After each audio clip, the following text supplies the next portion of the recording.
Pisha to datri 1011 šarele Assyria TV bafrosejve. وموزة بناو هاوي أسيريا تيفي أوقولو حيرو وأوقولو شاريو دوعا موسريو يببريثو.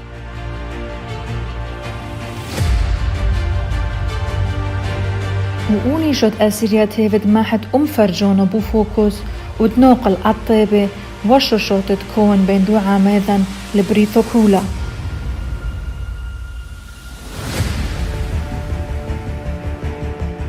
لجن أسيريا تيفي تقودر مداوم بوفلحونيفي قلو زملي إم عذرون ثاثخو.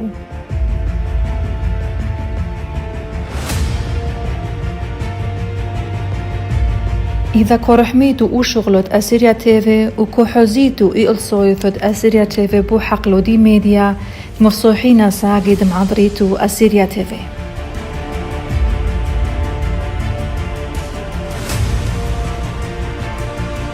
درب مشحل في كبخ معضريتو أسيريا تيفي.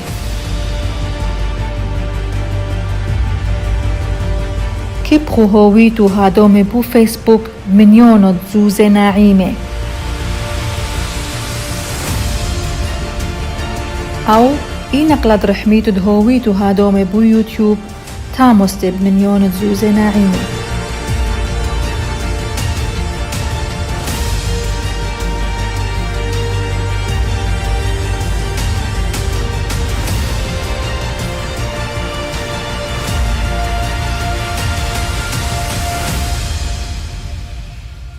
كبعيتو دهوال خميديا كتلة قولو حيرو ودلتيو ما صرتو عم قابي شوتوسي توكوسي وأوعيتا ووثي مقوايو أسيريا تيفي مقوايو وقولتخو يميديا.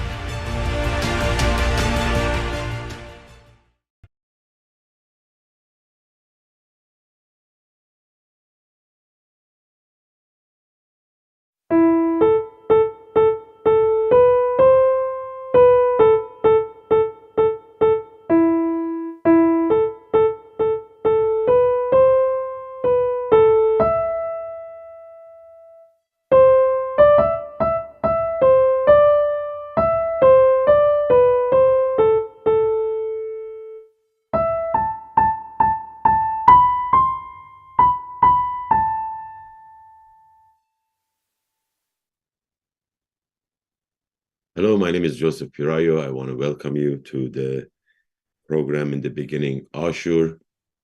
As always, this is a live program.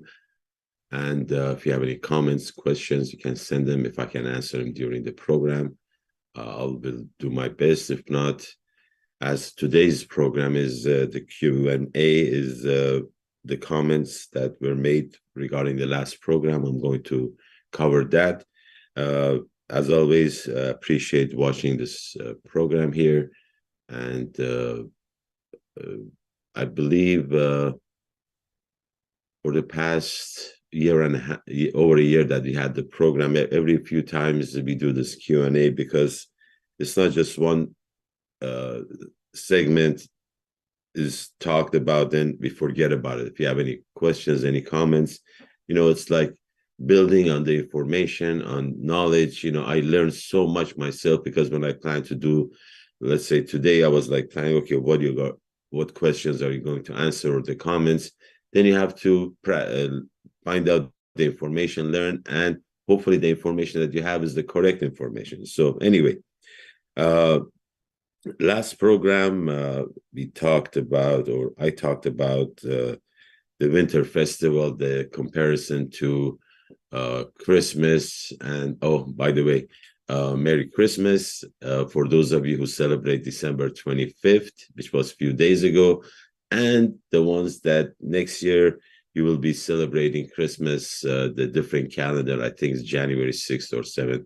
I never understand that part. Regardless, both days are not the correct birthdays, but that's beside the point. Merry Christmas. I hope you had a great time. Those of you who celebrated December 25th, I know I had, a lot of delicious food is being made, and a lot of it, and family gathering. You sit and just, I think that's the best part of the celebration that I like. besides, meeting relatives, families that you haven't seen in a while.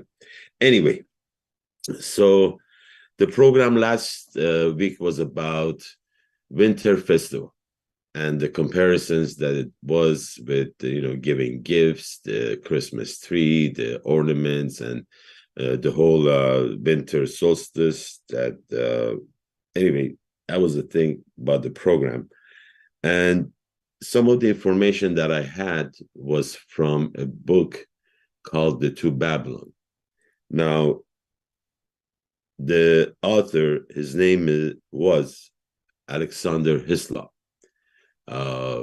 Alexander Hislop, he lived during 1800s. And I think we have a photo of him, but we'll see as the program goes on. Oh, there he is.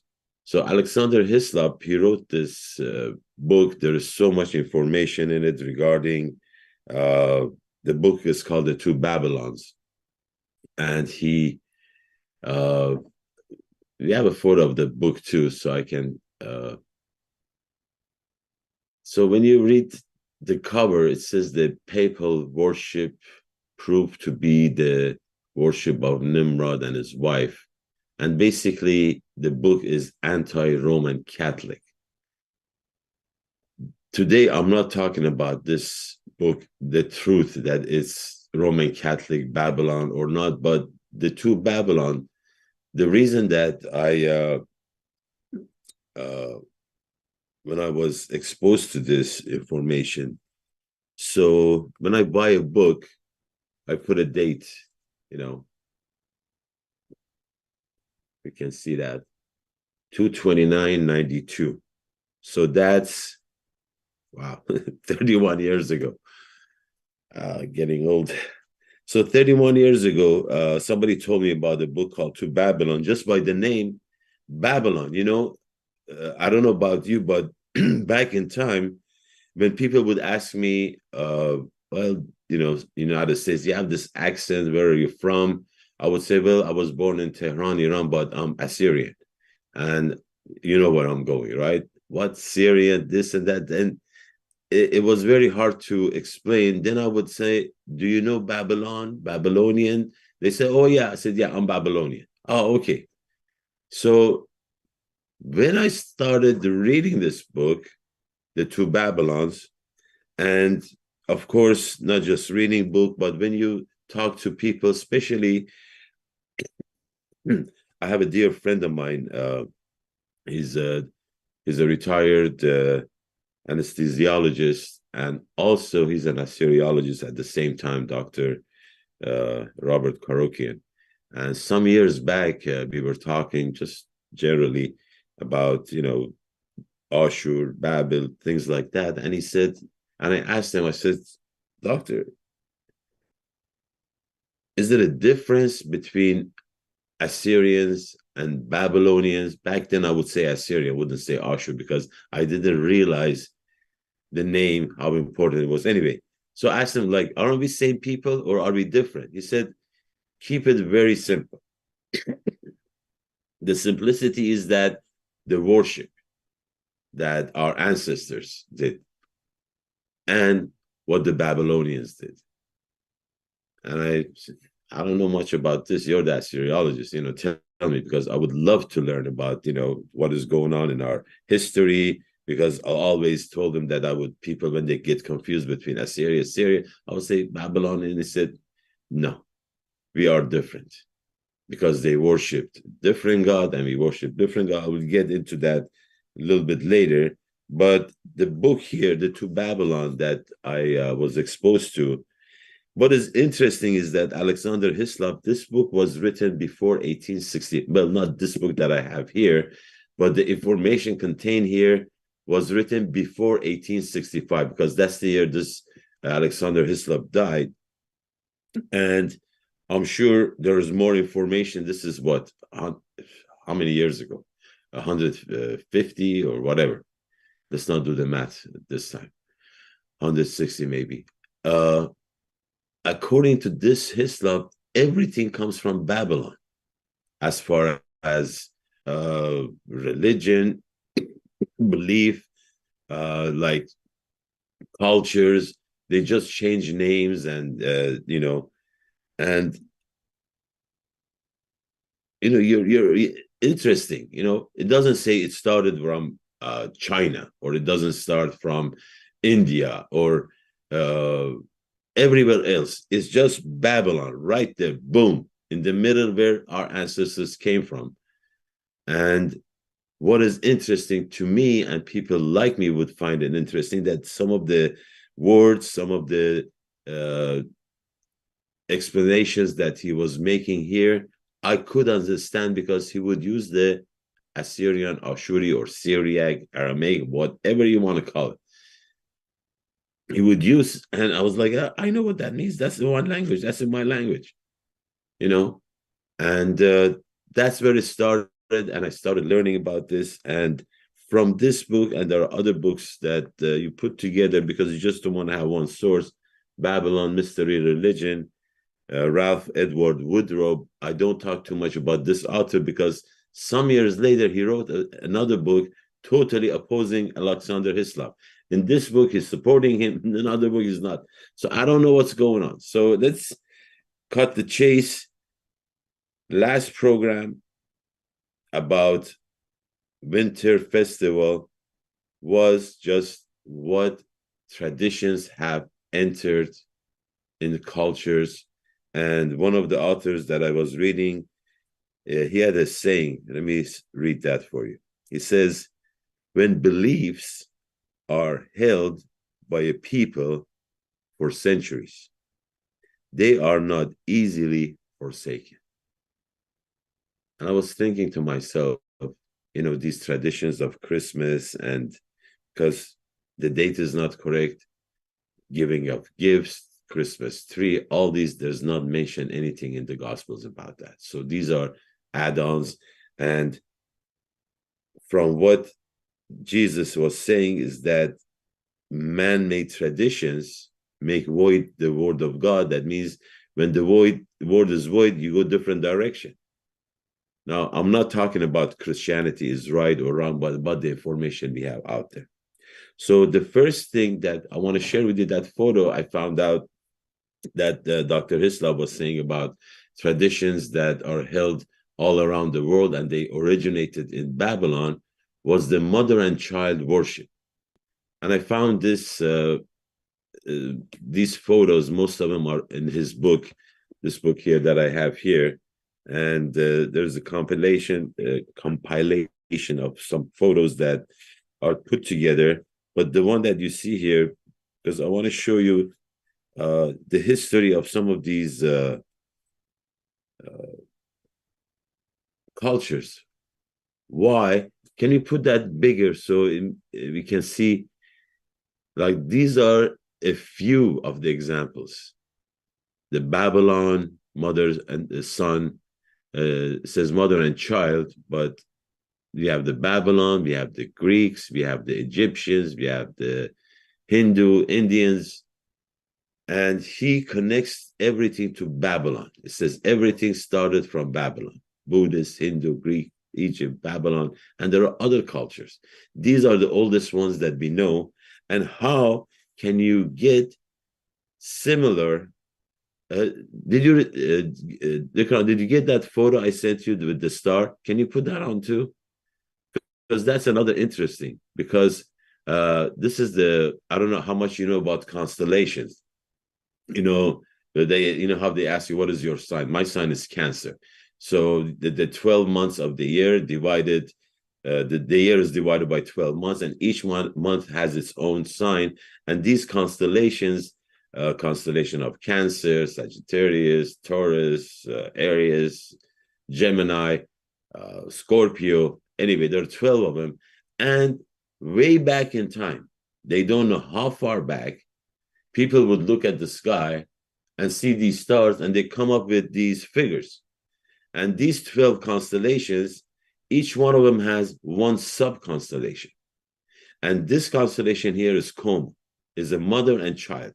This is at least 1,000 or maybe more years before Jesus. It's very interesting stuff. And just saying it was interesting. When I like in the stars, because when you put the stars together, it's not that you connect the line and you come up with the face of a woman and the face of a child in the arms of the woman. Somehow, way back then, one of the constellations, what they call coma, is the mother and child. And there's a story behind that. Maybe some other time there is a program that is I should talk about this, but until then, just stay with me with this, because we can go so many different ways. So the mother and child, as we saw, there is so many different cultures. Hislop says everything started from Babylon, from Ishtar, Tammuz, Ishtar, or he calls the other name. There was this black Semiramis, her husband Nimrod. But the thing is that from there, everything was spread. Okay. Another thing is that, as an example, like the flood stories, I found a photo.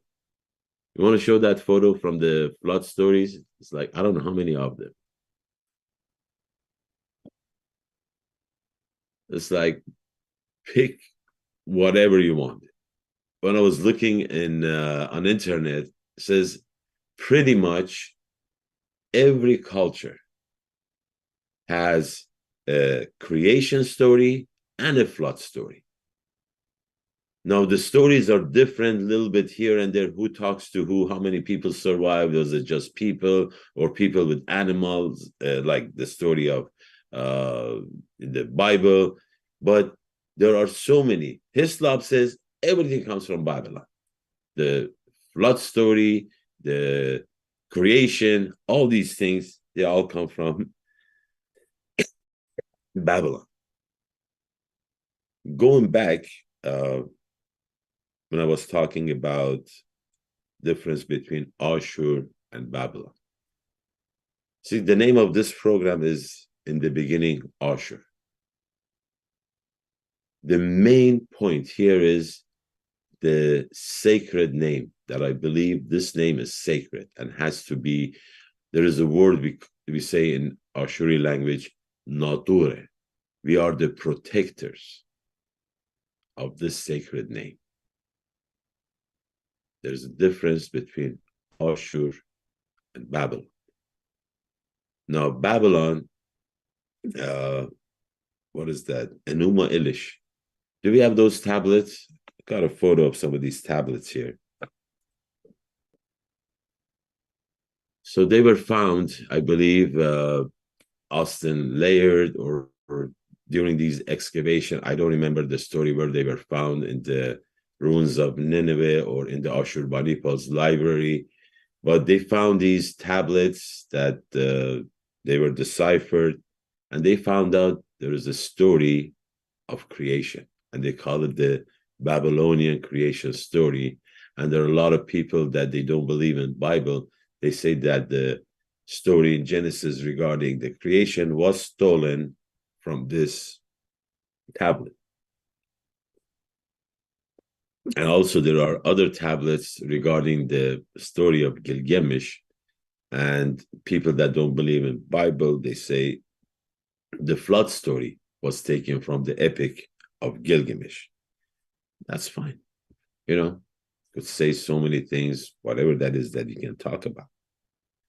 But going back to who Ashuri are and who the Babylonian, where the difference is.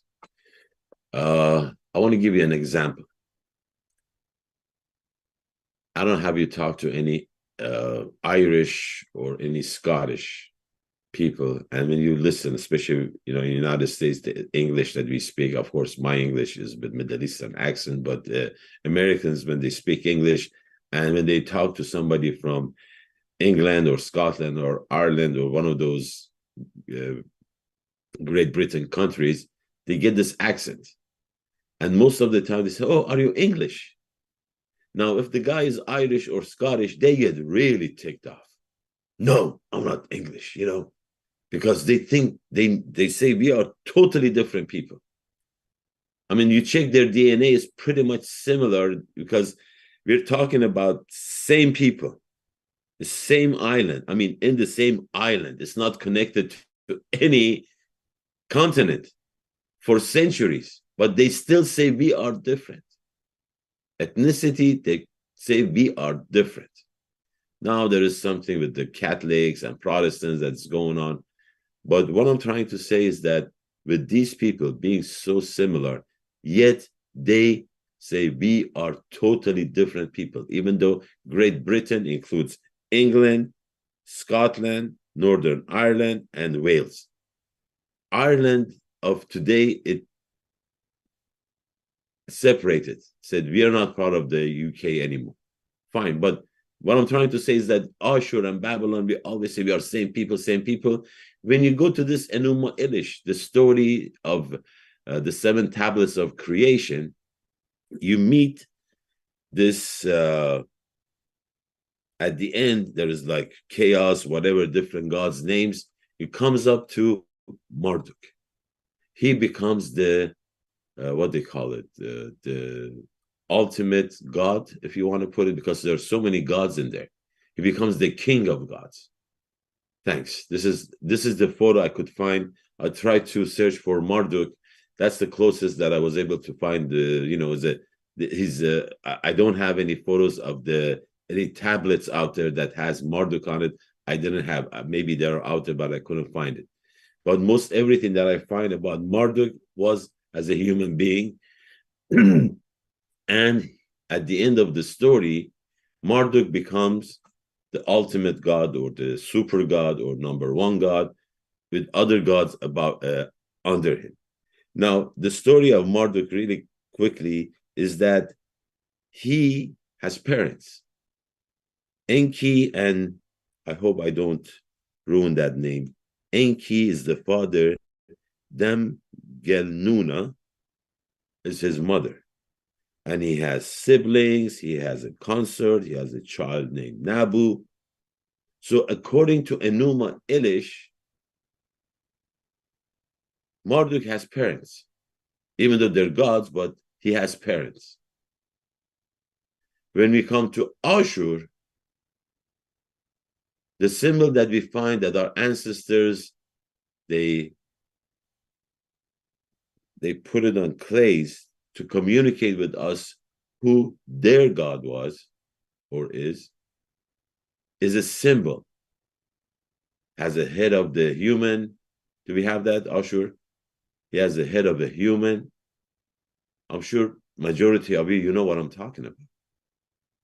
Now, this Ashur, from what I have gathered from the information that we have about our ancestors worshiping this God, is that he is a he first.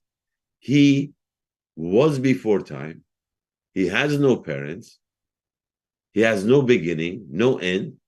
And he's the creator of everything, not the creator of Ashur and Ashuri people. He is the creator of everything.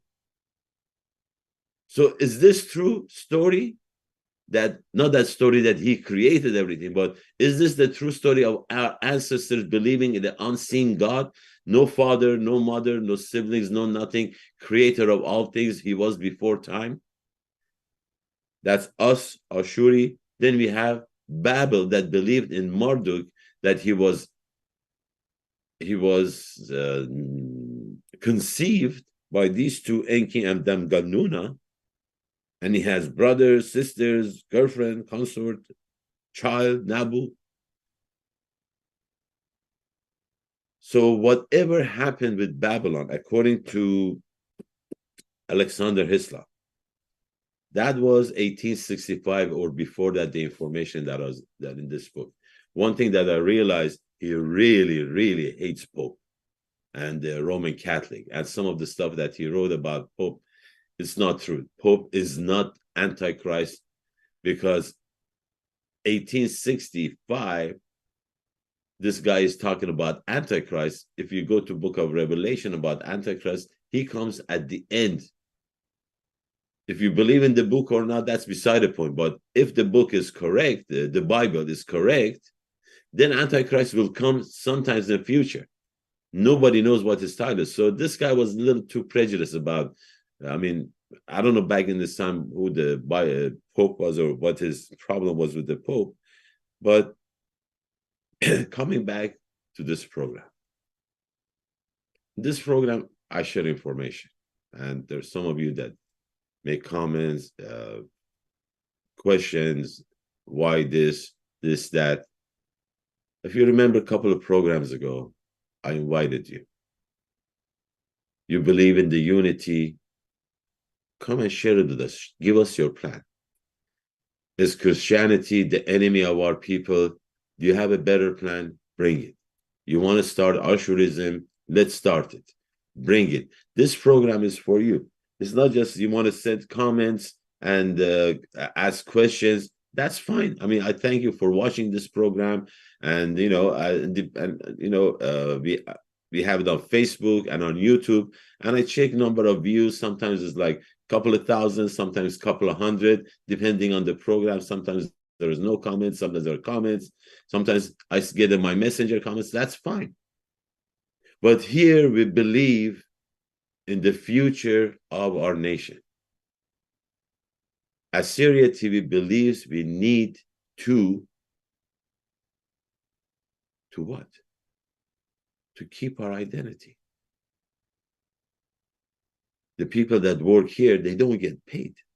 They can have better things to do in their lives than sit there. I mean, we're talking Sweden. It's like 8 p.m. over there. They're freezing their rear end off over there. It's cold, it's snowy, it's dark. And we are here. We're doing a program to bring it to you. As I said, I thank you for watching and everything. However, one hand by itself compared to 2 hands. Ideas, questions, comments, it's all great.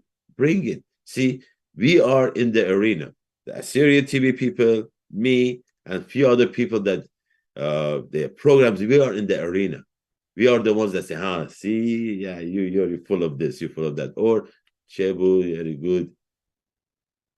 Is the difference between being outside, pointing fingers, do this, why you do this? Come here. It's not that we have disagreement. We are brothers and sisters. We start from there. As brothers and sisters, comments. I know all I asked last time is that you speak English. As you can see, my English is not perfect. I have accent, even though I've been in the United States so long, but it's there. And, I'm proud of it. This is who I am. So for this program, to sit there and talk, you need to speak English. You want to have a computer, internet, so we can connect. And we can connect with you anywhere in the world. We sit down 15 minutes, 20 minutes before that, we can talk, say, okay, my dear friend, what do you want to talk about? My dear sister, my dear brother, get involved. Bring your opinions, bring your thoughts, so we can bring all of us together. This is your program. This is, it's like family, like Christmas time. You get together. Oh, I haven't seen you so long. What are you doing? How is everything? Oh, your grandfather. Yeah. Come on in. Let's get together. Let's take advantage of this gift. I think this is like, what is that famous diamond? God, what is it? I think it's in England now. Kuhenur, they called it. Anyway, this program is like that. It's available. Let's take advantage. Let's come together as brothers and sisters. This invitation is out there. And going back to the difference between Babylon and Ashur. Enuma Elish. I'm not saying, this is... I read Enuma Elish, Mordecai's family. Ashur, the creator of the universe. No beginning, no end. He is who we are, the protectors of his name. And that's the reason at the end of the program, I play that Sheikhani song, because that's what I call the unity dance. So we're getting close to the end. Again, Merry Christmas. I'll see you next year. Happy New Year. Happy, I guess we'll have a program before the next Christmas. And Pirayou Ashur, the name of Ashur, Nabqila. Thank you very much. Goodbye. Sheikhani.